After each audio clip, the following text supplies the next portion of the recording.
It takes just a minute to walk across this bridge over the Ibar River in the city of Mitrovica.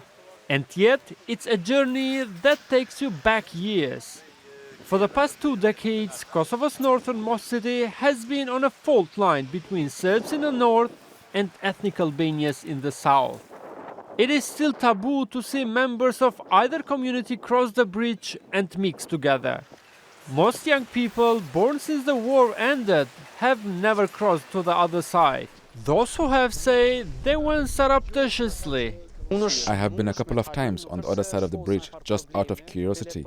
Compared to our Albanian part, the Serb quarters is underdeveloped, dirty, nothing connects me with that part of the city. On the south side, apart from the NATO troops patrolling, it's hard to tell the life in Mitrovica is any different to any other city in Kosovo. But crossing the bridge feels like a venture into a different country. Hundreds of Serbian flags hang over the main street, the cars' registration plates are Serbian, and pro-Russian murals decorate the walls. Kosovo is Serbia, Crimea is Russia.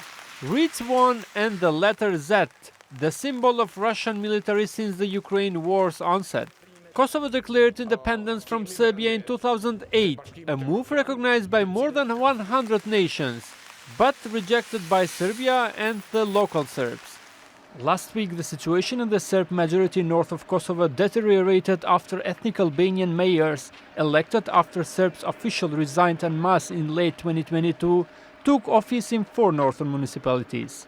Serbs abandoned the subsequent vote to elect their replacements following calls to do so from Serbia.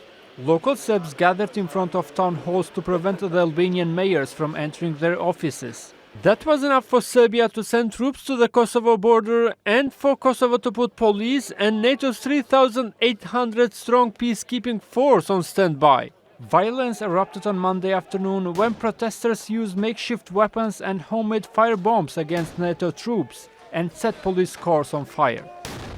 The purpose of recent escalation in the north of Kosovo is to increase political bargaining. With the Franco-German draft plan, it is thought to exchange the recognition of Kosovo from Serbia with a greater autonomy of the Serbs in Kosovo. However, what kind of autonomy it will be, it will not depend on the rhetorical skills of the Kosovo Prime Minister or the Serbian President, but will depend on the situation on the ground. And this race for who will have control in the north of Kosovo risks leading us to a war between the two countries in the coming months.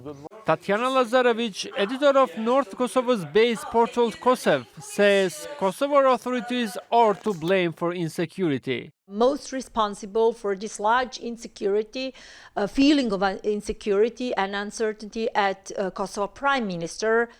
Once one of the wealthiest areas in the former Yugoslavia, the struggling city is split into 2 due to the political upheaval, ethnic tensions, and painful memories. While southern Mitrovica claims to be part of the independent state of Kosovo, northern Mitrovica vows allegiances to Serbia, and the Ibar River, who splits the city center, acts as a political and ideological barrier. The new generation hopes that one day the conflict that has dominated Kosovo for so long will be replaced with peace and unity.